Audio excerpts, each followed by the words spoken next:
Saludos, amables televidentes y amables oyentes de esta Z101. Como siempre, se pueden comunicar o contactarnos o vernos y escucharnos también a través de nuestra frecuencia 101.1, 101.3 y 101.5 en el ámbito nacional, pero también por Altis, canal 90 de Altis y canal 110 de Claro. Nos pueden ver también a través de Roku TV a nivel internacional y nuestro canal de YouTube ZTV, Z Digital, también para comunicarse con nosotros. 849-410-5579. 849-410-5579. A propósito, algunas personas que me han escrito ahí en WhatsApp que me han sugerido algunos temas que voy a tratar próximamente, en los días por venir. Pero hoy no, hoy vamos a hablar de un tema que le apasiona mucho a la gente, de seguridad social, principalmente de nuestro sistema de pensiones, entre otros temas, con un experto en la materia. Sin embargo, en estos minutitos de introducción, quería hacer referencia al hecho de que, bueno, recientemente la República Dominicana fue sede de las asambleas generales que realizó el Banco Interamericano de Desarrollo en la zona de Punta Cana. Específicamente, sí, en la zona de Punta Cana, la participación de 48 países de los miembros del Banco Interamericano de Desarrollo. Ahí se hicieron importantes anuncios, estuvieron todos los funcionarios del gobierno, de la parte económica. Pues fue una actividad que tuvo como anfitrión a el Ministerio de Hacienda, el ministro de Hacienda, Jochi Vicente, quien se refirió a varios temas allí. Y también ahí se le preguntó en diferentes escenarios o vamos a decir en el mismo escenario, pero en diferentes situaciones hay a funcionarios del gobierno sobre una eventual reforma fiscal para la República Dominicana. Eso es algo que está vedado como tema para los funcionarios del gobierno, tomando en cuenta que estamos en una campaña electoral y a los gobiernos y a los candidatos, mejor dicho, principalmente en el gobierno, no les gusta ofrecer informaciones que se tornen desagradables para la población. Pero ciertamente, señores, después de las elecciones y quizás después de la toma de posesión, aquí habrá de iniciarse una discusión seria sobre una eventual reforma fiscal a través de un pacto fiscal, que es lo que manda la Estrategia Nacional de Desarrollo. Hacen bien los funcionarios del gobierno en decir que el momento no es oportuno, y es verdad que no es oportuno porque imagínense ustedes, en plena campaña electoral no se va a hablar de ello. A los políticos de la oposición que tampoco se pongan a presentar esto como si fuera una mala palabra, porque en caso de que ganara un candidato de la oposición, también el tema sería el mismo, ¿eh? Aquí se va a hablar de pacto fiscal o de reforma fiscal si gana Luis Abinader, pero si no gana Luis Abinader y gana cualquiera otro de los candidatos, pues también se va a hablar del mismo tema, porque las finanzas públicas están en una situación difícil. A pesar de que se habla de que vamos a tener un crecimiento de 5.2 a 5.5% en este año, una recuperación de la economía, que el año pasado creció apenas 2.4%. Recuerden que el presidente incluso en su discurso de rendición de cuentas habló de la posibilidad de crecer un 5.2%. Es cierto, crecimiento favorable, pero no hay que olvidar que las finanzas públicas están en una situación difícil. Tenemos un déficit constante y en crecimiento de 210 mil millones de pesos, 215 mil millones de pesos, 218 mil millones de pesos para este año, 231 mil millones de pesos. Tenemos una situación deficitaria en el sector eléctrico que todos los años se está chupando 1.500 millones de dólares, señores, en subsidio. Eso es más o menos 90 mil millones de pesos cada año, y eso es insostenible. El pago de los intereses de la deuda, que va creciendo la deuda, porque para cubrir el déficit hay que seguir endeudándose. Y entonces el endeudamiento implica vencimientos de capital, que se cubre con más deuda, pero también implica vencimientos de intereses o la obligatoriedad de pago de intereses durante el año. Y el pago de intereses no se cubre tomando prestado, se cubre con recursos del presupuesto. ¿Cuánto se va a pagar de intereses este año? 266 mil millones de pesos de pago de intereses.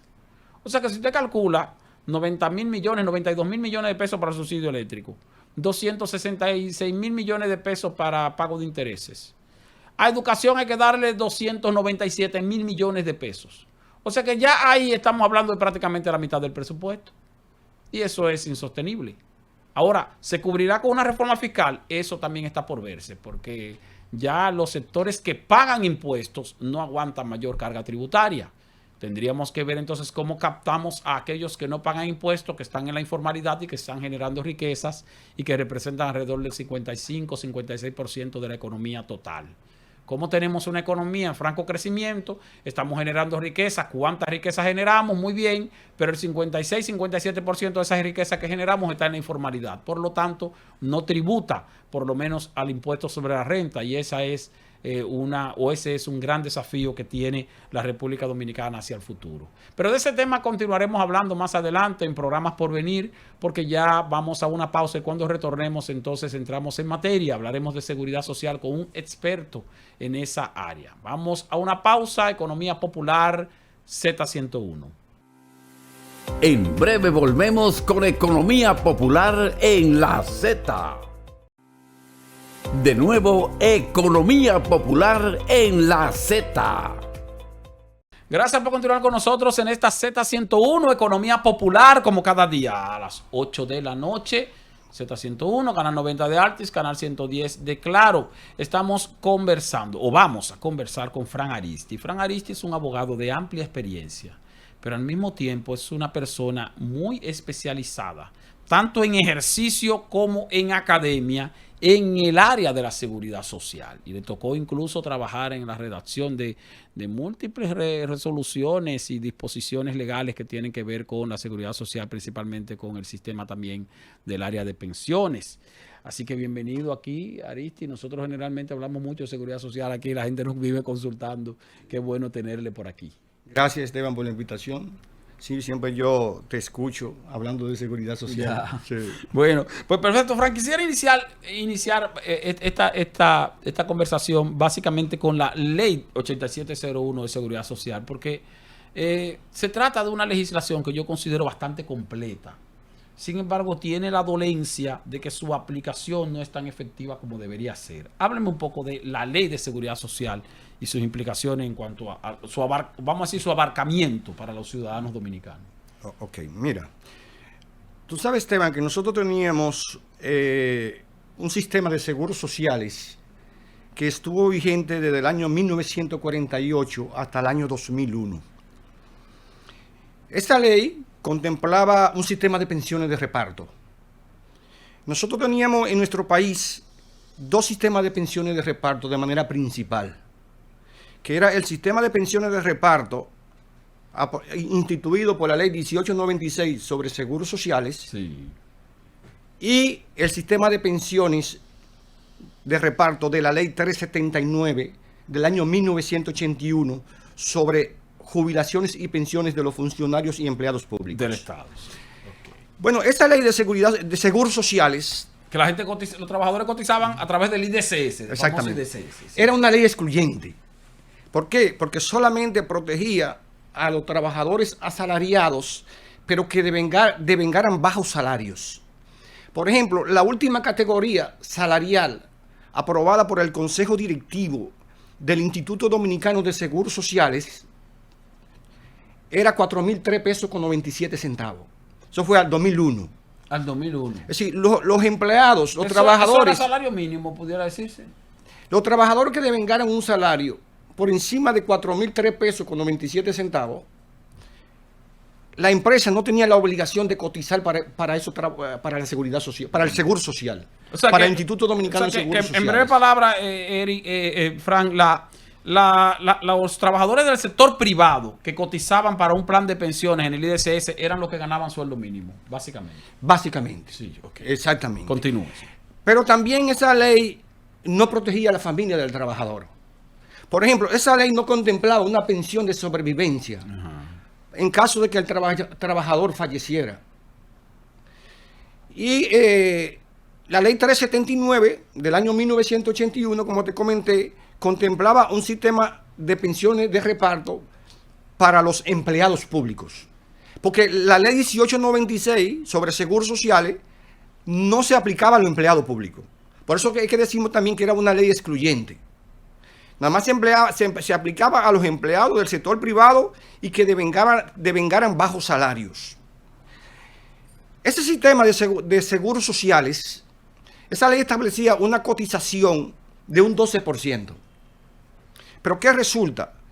La ley estableció una cotización a cargo del Estado de un 2.5%, una cotización a cargo del empleador de un 7%, y una cotización al cargo del trabajador de un 2.5%. ¿Qué resulta? El Estado nunca pagó, Esteban, la cotización que estableció esa ley. Y necesariamente esa ley estaba obligada a desaparecer, porque no se podía garantizar las prestaciones a los trabajadores, salud, pensiones con un 9.5% del salario cotizable. Eso es imposible. Financieramente era insostenible. Financieramente esa ley era insostenible. Entonces, la sociedad dominicana demandaba de una ley que protegiera a toda la población, es decir, con carácter universal. Tú sabes que uno de los principios que establece la ley es el principio de la universalidad, que protege a todos los ciudadanos dominicanos y a los extranjeros residentes legales en el país. Esa es la ley 8701. La ley 8701. Que es la ley sobre el sistema dominicano de seguridad social. Correctamente. El 9 de mayo del año 2001 se cumplió con ese anhelo de la población. Fue promulgada la ley 8701 que creó el sistema dominicano de seguridad social. Entonces ya esta ley, como te comenté, protege a toda la población, es decir, a los trabajadores asalariados, públicos y privados. Como te dije ahorita, la ley 1896 no protegía a los empleados públicos. Sí. La nueva ley de seguridad social, la ley 8701, protege a los empleados públicos y a los empleados privados. Si los empleados públicos cotizan igual que los empleados privados para la seguridad social, con el tope de cotización que establecen los 3 seguros. Pero esa ley también contempló 3 tipos de seguros. Cada seguro tiene sus propios beneficios, sus propias prestaciones. El seguro de vejez, discapacidad y sobrevivencia, que eso es pensiones. Cuando decimos seguro de vejez, discapacidad y sobrevivencia, es porque la ley contempla pensiones por vejez, pensiones por discapacidad permanente y pensión de sobrevivencia en caso de que fallezca el trabajador. Sí. Esa pensión se otorga al cónyuge y a los hijos hasta la edad de 21 años. Pero también la ley contempla el seguro familiar de salud, que tiene varias prestaciones. Cuando la gente escucha seguro familiar de salud, cree que nada más contempla salud, pero no. El seguro familiar de salud antes tenía 3 prestaciones, pero después que se promulgó la ley 397-19, que eliminó el IDCS y creó el IDOPRIL, se eliminó una de las prestaciones que establecía esa ley, la ley 8701. Esa ley, el seguro familiar de salud, contemplaba como prestaciones, primero, el plan básico de salud, que es una prestación en especie. La ley llama prestación en especie porque no se entrega en dinero. Y también los subsidios por enfermedad, maternidad y lactancia. Y también la ley contemplaba los servicios de estancias infantiles para los hijos de los trabajadores desde los 45 días de nacido hasta los 5 años de edad. Pero esa prestación fue eliminada en virtud de la ley 397-19 del Sistema Dominicano de Seguridad Social. Entonces, los servicios de estancias infantiles, así como los fondos que tenía acumulado la Tesorería de la Seguridad Social y todas las estancias infantiles que manejaba el IDCS, pasaron al INAIPI en virtud de la ley 397-19. Pero la ley también contempla el seguro de riesgos laborales, que es un seguro que contempla prestaciones para los trabajadores en caso de que sufran un accidente de trabajo o una enfermedad profesional. Que se cubre a través del IDOPRIL. Sí, correctamente. Cultura, sí. Si un trabajador tiene un accidente de trabajo, es bueno señalar que no es la ARS la que le va a dar los servicios de salud, la que le va a dar la cobertura de los servicios de salud. Que es bueno señalar, Esteban, que en caso de accidente de trabajo o enfermedad profesional, la cobertura en salud es un 100%. Sí. 100%. Eso no ocurre con el plan básico de salud. El plan básico de la ARS, exactamente. Y por ejemplo, si el trabajador tiene un accidente de trabajo, no hay un catálogo de prestaciones.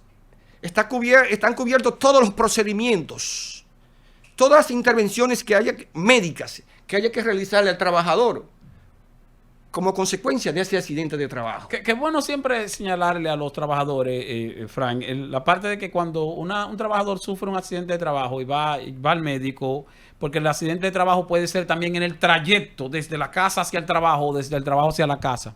Qué bueno que, aunque lo lleven a cualquier centro de salud, que inmediatamente, si tiene la oportunidad él o quien lo acompaña, que le diga automáticamente al centro de salud, es un accidente de trabajo.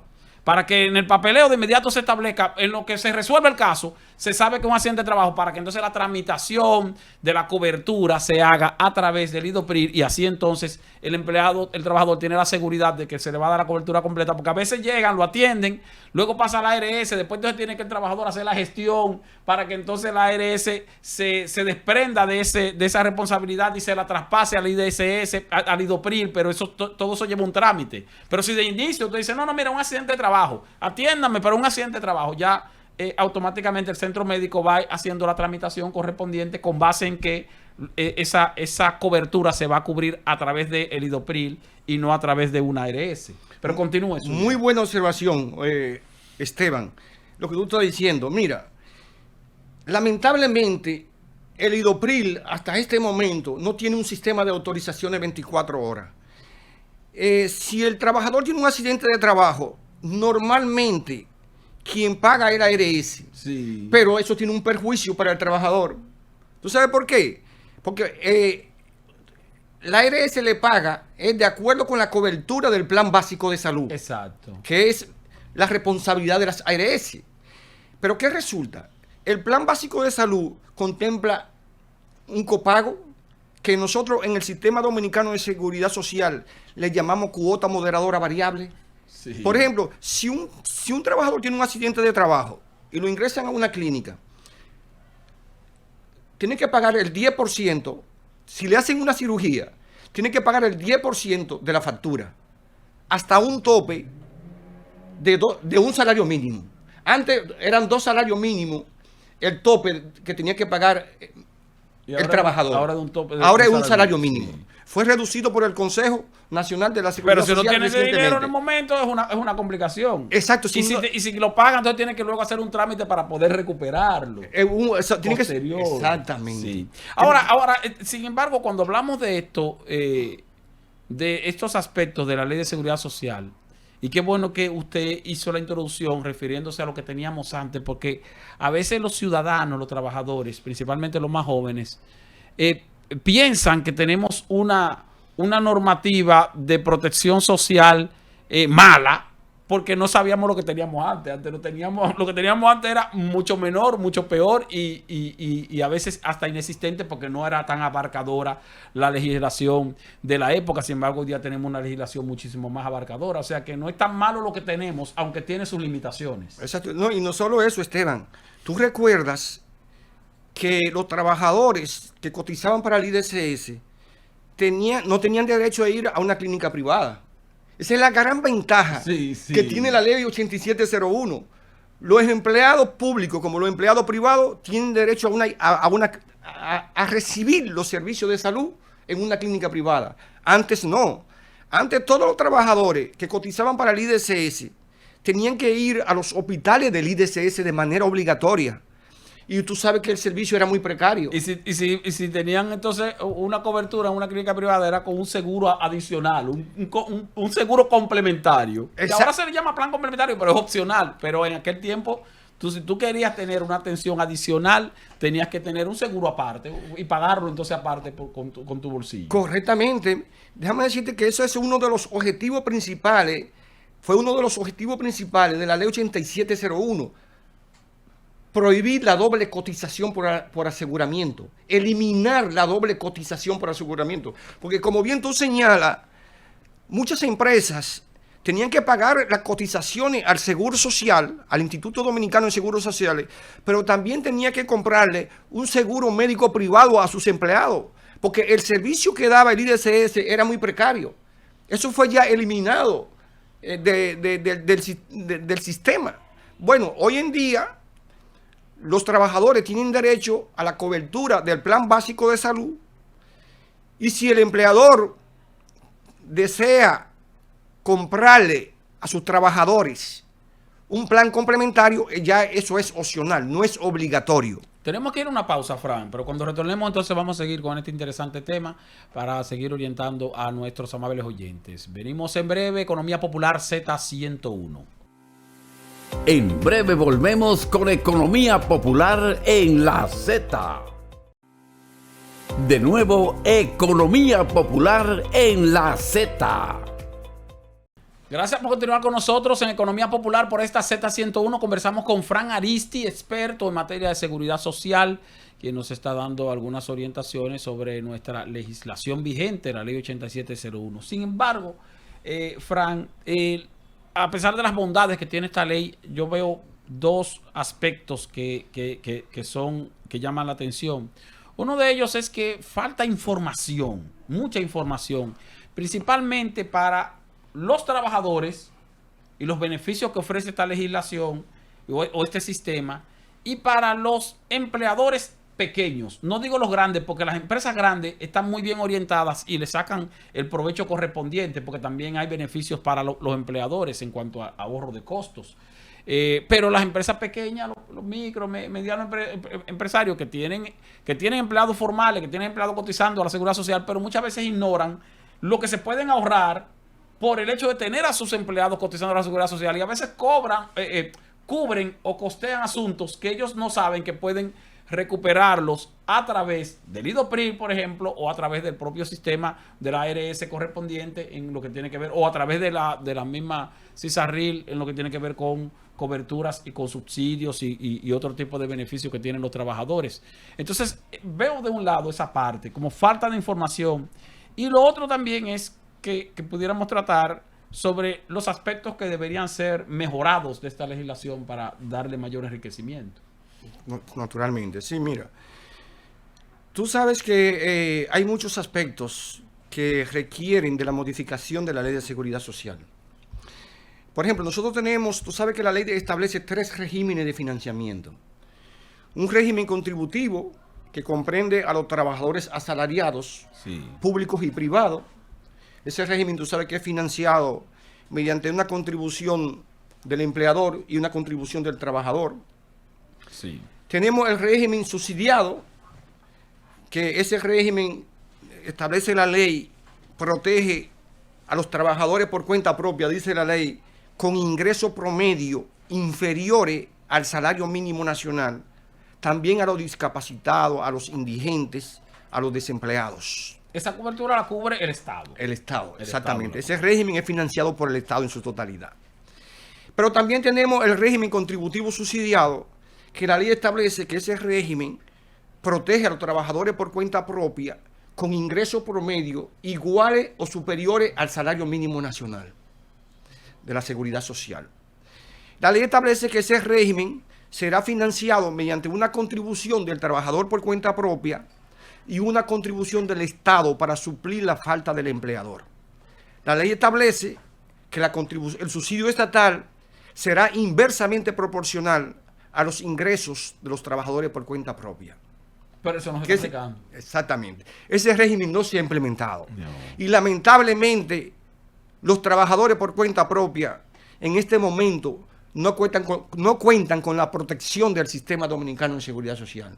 Entonces, si un trabajador por cuenta propia quiere comprar un seguro de salud, tiene que ir a una ARS o a una compañía de seguro, que ustedes saben... Contratar una cobertura privada. Una cobertura privada, pero que tú sabes, Esteban, que esos contratos de seguro de salud privado tienen muchas cláusulas onerosas. Por ejemplo, no admiten a una persona de la tercera edad. No, exacto. Sí. O cuando llegan a la tercera edad le suben la prima. Yo no sé si tú lo sabías, Esteban. Sí, le suben la prima. Pero no afilian, una persona de 65 años, de 60 años en adelante, es muy difícil que pueda comprar un seguro médico privado. Eso no sucede en el sistema dominicano de seguridad social. Por ejemplo, yo tengo a mi madre como mi dependiente en el sistema dominicano de seguridad social. Y cualquier trabajador puede afiliar a su madre o a su padre, sin importar la edad que tenga. Paga una cápita adicional pero no es tan alta, y aparte de que no es tan alta, la cobertura es la misma que establece el plan básico de salud con el mismo catálogo, independientemente de la edad que tenga ese pariente adicional, que no ocurre con el seguro privado, como usted dice. Correctamente. Que es otra ventaja de la legislación vigente. Sí, oye, pero sin embargo no se benefician de eso los trabajadores informales porque no existe el régimen contributivo subsidiado. Correctamente. Por ejemplo, el per cápita en este momento que tiene que pagar un trabajador para afiliar a su madre o a su padre, o también un trabajador para afiliar a su hijo que tiene más ya de 21 años, porque ustedes saben que cuando el hijo cumple 21 años, la tesorería lo saca del sistema, si pierde la afiliación, porque el núcleo familiar, los hijos nada más tienen derecho, como parte del núcleo familiar, sin el trabajador tener que pagar adicional, nada más tienen derecho a la cobertura del plan básico de salud, del seguro familiar de salud, hasta la edad de 21 años. Entonces, si un trabajador quiere afiliar a su padre o un trabajador quiere afiliar a un hijo mayor de 21 años, tendría que pagar 1.683 pesos con 22 centavos en este momento. Adicionales. Adicional. Sí. Eso le llega en su factura mensual. Eso se lo cargan en la nómina del empleador. Todos los meses se lo cargan eso. Sí. Pues te comentaba entonces, Esteban, tú sabes que la ley establece varios principios. Uno, yo no sé si tú conociste el caso de un afiliado que después de 2 años de haberse, la familia, después de haber transcurrido más de 2 años, de haber fallecido el afiliado. El afiliado, sí. Solicitó la pensión de sobrevivencia a una AFP.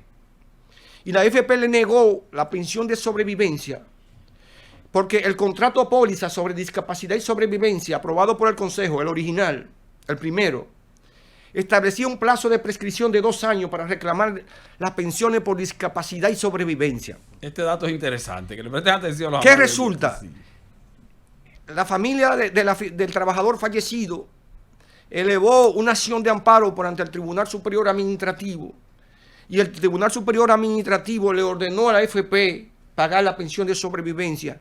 El Tribunal Superior Administrativo consideró que el plazo de prescripción establecido en ese contrato no surte efecto contra los terceros, porque el afiliado no forma parte de ese contrato. Ese contrato lo firmaron las compañías de seguro y las AFP y fue aprobado por el Consejo. Pero los plazos de prescripción tienen que establecerse por ley, no en virtud de un contrato.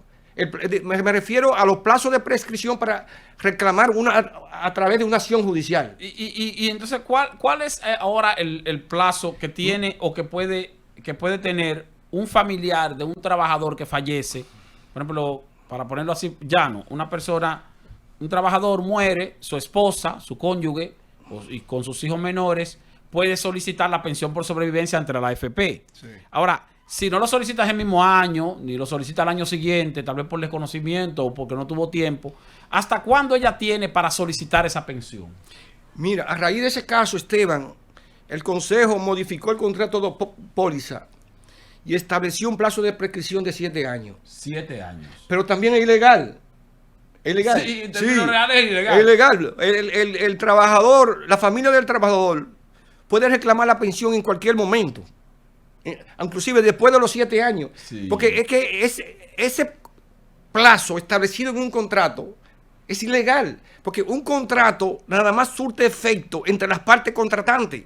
No puede surtir efecto contra el afiliado que no forma parte de ese contrato, que no firmó ese contrato. Y aún así, como quiera que sea, fíjense que se logró llevarlo de 2 años a 7 años. Y efectivamente, si una persona solicita esa pensión después de los 7 años y le dicen que ya prescribió, puede recurrir ante un tribunal y automáticamente le van a dar razón de causa, como se dice. Pero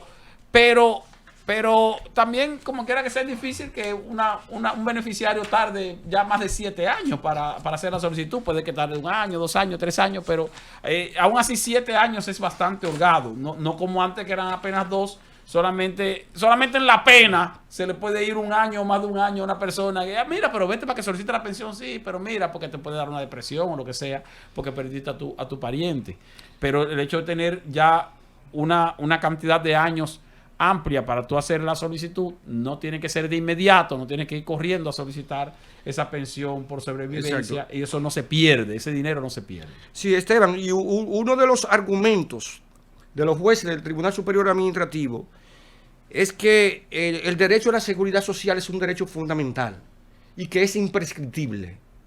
Entonces, en la propuesta que hemos elaborado de modificación de la Ley de Seguridad Social, nosotros hemos sugerido, para que quede bien claro, agregar un principio al artículo 3 de la Ley 8701 que se llame principio de la imprescriptibilidad, donde se establezca que el derecho, las prestaciones contempladas en la ley son imprescriptibles, las prestaciones.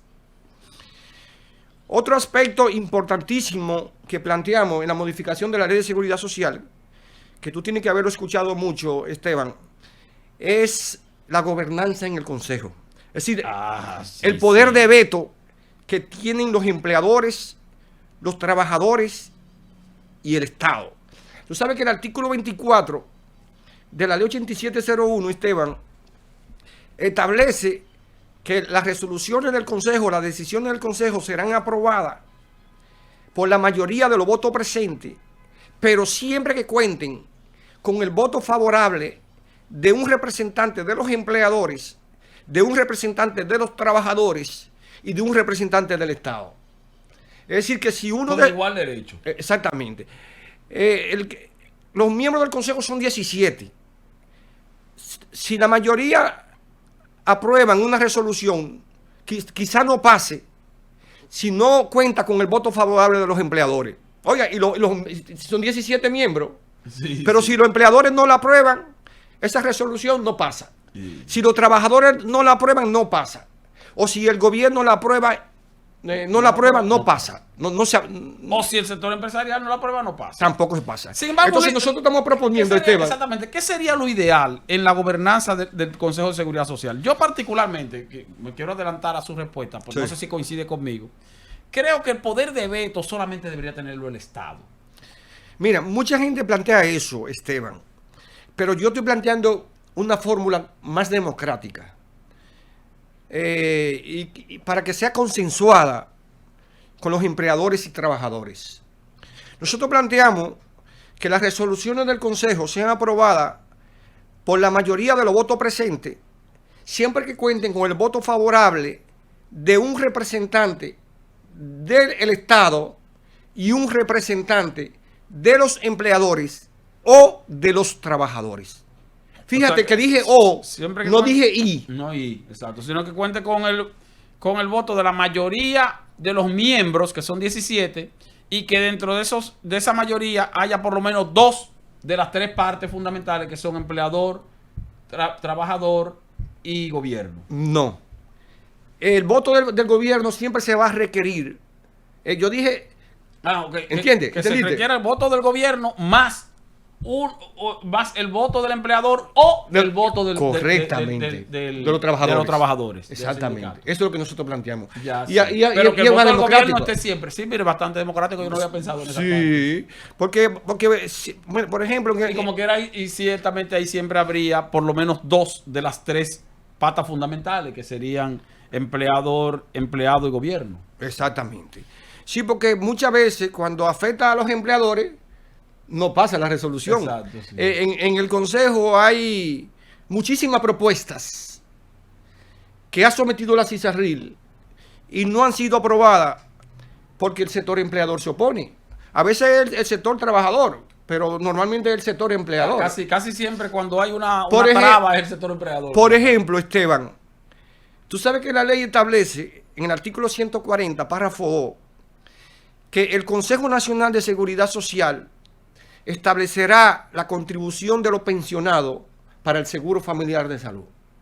Ajá, ¿Qué resulta? Si a una persona lo pensionan por vejez, se queda sin seguro. Pierde la cobertura. Automático. Sí, porque el Consejo no ha aprobado eso. ¿Tú me entiendes? Sí. Cuando yo participé como director jurídico Pero de la quien tiene, Cicarril, quien tiene eso parado ahí es el sector empleado. en ese momento lo tenía el sector empleador. Vamos a una pausa y cuando retornemos entonces con el último segmento continuamos con esta parte que es bastante interesante. Economía popular, Z101. En breve volvemos con Economía Popular en la Z. De nuevo, Economía Popular en la Z. Gracias por continuar con nosotros en Economía Popular por esta Z101. Hablamos, señores, con Fran Aristi y hablamos de seguridad social, hablamos de nuestro sistema de pensiones, de nuestro sistema de salud, ley 8701. Y nos quedamos en esta parte, Aristi, que es verdad esto, que se preguntan y muchos de las personas nos consultan sobre esto, que cómo es posible que usted logre una pensión y entonces cuando yo tenga la pensión es cuando más necesita cobertura de salud y sin embargo se queda sin seguro de salud. Eso es correcto. Mira, te comento que en el año 2011 el Consejo aprobó la resolución 229-05, mediante la cual estableció el aporte de los pensionados por discapacidad para el seguro familiar de salud. Pero ¿qué resulta? Obvió los pensionados por vejez, ¿entiendes? Ya, Entonces, si a una persona lo pensionan por discapacidad, una compañía de seguro, es bueno hacer esta observación, no pierde la cobertura del plan básico de salud, si lo pensionan por discapacidad. ¿Por qué? Porque el Consejo, en virtud de la resolución 229-05, estableció un aporte del pensionado por discapacidad de un 3%, y que la diferencia de los per cápita del pensionado y sus dependientes, si los tuviere, la diferencia sí, que se le paga a la ARS, tú sabes, no sé si comprende lo que estoy diciendo. No, claro, claro. Y bueno que los oyentes lo estén comprendiendo también. Continúen. Sí. Exacto, con cargo, se financia con cargo al fondo de la cuenta Cuidado de la Salud de la Persona del Seguro Familiar de Salud. Ya. ¿Entendiste? Un fondo, sí, que es un fondo que está establecido. Sí, exacto. Está previamente establecido, que también lo tiene el propio sistema. Exacto. Pero entonces sí, ahí vamos. La cobertura de aquel que recibe una pensión por discapacidad, Sí. entonces sí se mantiene. Se mantiene. Y se mantiene porque la ARS no es, perdón, la AFP no es que pensiona al trabajador, sino que lo que se hace generalmente es que se contrata una compañía de seguro y esa compañía de seguro es la que asume esto de la pensión, porque no es en todo interviene una compañía de seguro. Incluso también está la otra parte de la opción que tú tienes de pensionarte hasta agotar tu fondo o de pensionarte a través de una compañía de seguro. Sí, pero sí, esa parte que es bueno que se sepa así, porque esa parte tampoco yo mismo no tenía el conocimiento de que si es una pensión por discapacidad, la cobertura de salud se mantiene. Se mantiene. Pues mira, en vista de que el Consejo Nacional de Seguridad Social no ha cumplido con establecer la contribución de los pensionados por vejez para financiar el seguro familiar de salud de los pensionados, el gobierno se ha visto en la necesidad de aprobar 5 planes de servicio de salud transitorio para pensionados y jubilados. Te comento, Esteban. ¿Para pensionados y jubilados del Estado o para pensionados y jubilados en sentido general? Vamos a decir que del Estado. Sí, vamos a decir del Estado, porque todavía pero no hay pensionados por vejez, o no hay muchos pensionados por vejez en el sistema la nuevo. AFP, exacto. La AFP, porque, exactamente. Si a una persona lo pensionan por una AFP, no se beneficia de estos 5 planes. Mira, eso te comento que de esos 5 decretos que promulgó el Poder Ejecutivo, yo tuve el honor de elaborar 4 decretos que crearon esos 4 planes de servicio de salud. Mira, tenemos el plan de servicio de salud especial transitorio para pensionados y jubilados del Ministerio de Hacienda. En virtud de ese decreto, el 342-09, se benefician de ese plan de servicio de salud todas aquellas personas que fueron pensionadas hasta enero del año 2010, que se encontraban pensionados hasta enero del 2010. ¿Y qué aportan? Aportan el 2.87% de su salario. De su pensión. De su pensión, correctamente. Porque la pensión no es un salario. Exactamente. Sí. Pero eso es para los que tuvieron pensionados del 2010 hacia atrás. Pero luego el Poder Ejecutivo también creó el Plan de Servicio de Salud para pensionados y jubilados de la Policía Nacional, que ya eso era para ellos de manera exclusiva. De manera exclusiva. Bueno, te comento que ese plan de servicio de salud fue creado en virtud de una resolución dictada por la CISARRIL, por la Superintendencia de Salud y Riesgos Laborales, porque la ley 590, la ley orgánica de la Policía Nacional, sí, le otorgó esa facultad a la CISARRIL. ¿Y los pensionados de la policía cuánto aportan? ¿También aportan el mismo porcentaje? El 6.3%, mucho. Es más alto, sí. Sí, ellos han reclamado varias veces que le bajen ese porcentaje. 6% de la pensión. Sí, del monto de la pensión. Ya. El tercer plan. Sí, Plan Especial Transitorio de Servicios de Salud para pensionados y jubilados del sector salud. ¿Qué resulta? El Poder Ejecutivo pensionó 6.000 empleados del sector salud en una ocasión. Y el Poder Ejecutivo, como el Consejo Nacional de Seguridad Social, no ha establecido el aporte de los pensionados para el Seguro Familiar de Salud, el Poder Ejecutivo creó un plan especial de servicios de salud para esos pensionados, que fueron 6.000.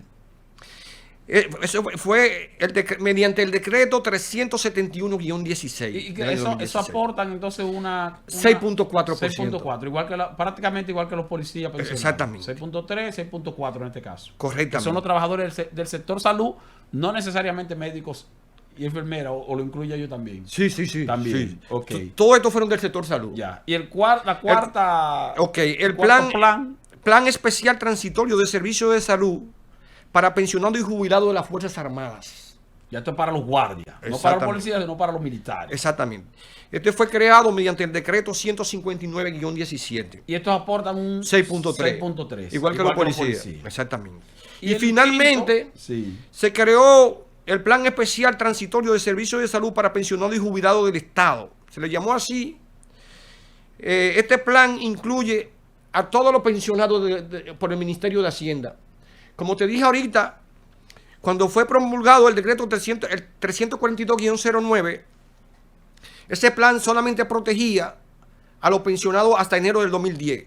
Entonces se creó ahora, en el año 2019, mediante el decreto 1819, se creó un plan especial de servicios de salud para pensionados del Estado. Ya hay cualquier persona que sea pensionado por el Ministerio de Hacienda, es decir, que reciba su pensión a través de la Dirección General de Jubilaciones y Pensiones del Ministerio de Hacienda, tiene derecho a este plan de servicio de salud. Ahora ese paga. ¿Sabe cuál es la desventaja? Vamos a decir, una desventaja. Sí. Precisamente por el Consejo no haberle dado cumplimiento a la ley. Que todos estos planes de servicio de salud están a cargo de ARS Senasa, el Seguro Nacional de Salud. Ajá, sí, del seguro, exactamente, no de todas las ARS, no de cualquier otra ARS. Porque lo ideal sería... Ahora, pero la cobertura, en este caso, primero, antes de pasar a la cobertura, en este caso de los pensionados vigentes... 6.3. Pero tengo entendido que hay una exención, o sea, que pagan ese 6.3 a partir de un monto específico de la pensión. No, por ejemplo, alguien que tenga una pensión de 10,000 pesos, creo que no paga, o creo que a partir de los 11,000 pesos no, tú sabes que aplica los topes de cotización que establece la ley para los trabajadores activos. Mira, tú sabes que la ley establece... Porque la pensión hoy día, se supone que en teoría la pensión del Estado hoy día, el mínima es de 10,000 pesos. Exactamente. Sí, entonces, pero en este caso, Esteban, aplica el tope de cotización del Seguro Familiar de Salud, que es 10 salarios mínimos nacional de la Seguridad Social. Ajá. Pero partiendo de cero, no importa, hasta 10 salarios mínimos. Hasta 10 salarios mínimos. Sí. Pero entonces, una persona que tenga una pensión, bueno, ya si tiene una pensión solidaria, me imagino que tiene servicios de Senasa a través del régimen subsidiado. Que es lo que quería preguntarle. La cobertura de estos sistemas o regímenes o planes que estableció el gobierno, es una cobertura que se aplica a través del Senasa, pero una cobertura similar a al plan básico del régimen contributivo, o es una cobertura como el régimen subsidiado. No, es la cobertura del plan básico de salud, del Seguro Familiar de Salud, pero hay una cierta diferencia. Mira, que los afiliados a estos planes de servicio de salud se han quejado mucho, que tienen una red de prestadores de servicios de salud de manera exclusiva para ellos. No es la misma red que tienen los trabajadores activos. Okay. Es decir, no tiene la misma cantidad de clínicas no y hospitales. Sí, no es la misma red que el SENASA tiene para régimen contributivo normal, contributivo establecido, porque muchos empleados del sector incluso privado que también están afiliados a SENASA, no necesariamente por el hecho de ser del Estado, nada más son los empleados del Estado. Exacto. Entonces, bueno, se quedan por eso, porque el SENASA tiene para ellos la misma cobertura de régimen contributivo, pero no tiene la misma red de servicio. Y sin embargo, Esteban, ARS SENASA recibe un per cápita mayor. Por ejemplo, sí, la cápita que recibe para estos trabajadores es mayor que la que recibe por el régimen subsidiado, porque el régimen subsidiado no, es mayor que la que reciben, por ejemplo, el régimen contributivo es mayor de 1.683,22. Actualmente, la tesorería le paga a las ARS todos los meses 1.683 pesos con 22 centavos. Sí, que esa es la cápita. El per cápita en derecho privado, tú sabes que le llaman prima. Sí, en el sistema dominicano de seguridad social le llamamos costo per cápita. Sí. Costo por cabeza, costo por afiliado. Por afiliado. Exacto. Entonces la tesorería le paga a las ARS todos los meses 1.683,22 para la cobertura, para que las ARS administren el riesgo de la cobertura del plan básico de salud de sus afiliados que lo requieran, porque se trata de esto funciona como si fuera un seguro. ¿Y cuánto recibe SENASA por la cápita per cápita de estos pensionados en los diferentes regímenes? En los diferentes, vamos a decir, planes de servicio de salud. Sí, planes. Por ejemplo, en el plan para pensionados y jubilados del Ministerio de Hacienda, que fue el primero, ARS SENASA recibe un per cápita de 1.621,08. Mira, es más bajito. Sí, pero prácticamente igual. Sí, debería tener como que 1.621,08. En el de los policías. En el de los policías recibe 1.261. Mira, más bajito. Ahí más bajito. 1.261,36. En los trabajadores de salud. Del sector salud, wow, un per cápita bastante alto. Parece que ellos demandan muchos servicios que se estableció ese per cápita. 2.235,97. Bastante alto, sí. Se le subió. Antes no era así. Sí, porque tú sabes que los médicos saben pelear. Los médicos echan su pleito. Sí, exactamente. Sí, saben echar su pleito. Fuerzas Armadas, para los pensionados y jubilados de las Fuerzas Armadas, el per cápita es 1.363,99. Y para los pensionados del Estado actuales, el per cápita es 1.349,46. Que es muy probable que cuando se saca el promedio le dé más o menos lo mismo que reciben por el per cápita de régimen contributivo normal. ¿Tú sabes por qué ese per cápita es más bajito también? Nos va quedando un minuto nada más. Ay, ok. ¿Tú sabes por qué ese per cápita es más bajito también? ¿Por qué? Porque la red es más pequeña de prestadores. Entonces el gasto es menor. Sí, el gasto es menor. No, y fíjate que también entonces tú tienes ahí unos afiliados que son también menos, porque de todas maneras la mayoría, por ser pensionados, ya no tienen muchos dependientes. Si es que tienen pocos dependientes. Sí, tienen pocos dependientes. Una persona de edad avanzada que posiblemente puede que le nazca un niño o algo, pero ya es muy difícil que tengan hijos menores de edad, o la proporción, la cantidad es menor. Pero la verdad es que, Fran, nos hemos sentido bastante enriquecidos con las informaciones que usted nos acaba de ofrecer, y obviamente les vamos a dejar la invitación abierta. Seguro lo vamos a tener de vez en cuando aquí como invitado, principalmente cuando surgen temas de seguridad social que constantemente se discuten, además de que en la República Dominicana esa es una normativa que también está en agenda para una reforma vinculada también con lo que tiene que ver con los derechos laborales, que esa es otra parte de la que no hablamos, lo que tiene que ver con nuestro código laboral, donde también Fran Aristi tiene bastante experiencia, bastante conocimiento. Ustedes, amables televidentes, les invitamos, amables televidentes y oyentes, a que continúen con la programación de Z101 y con nosotros también mañana a esta misma hora, siempre por Economía Popular. Hasta la próxima.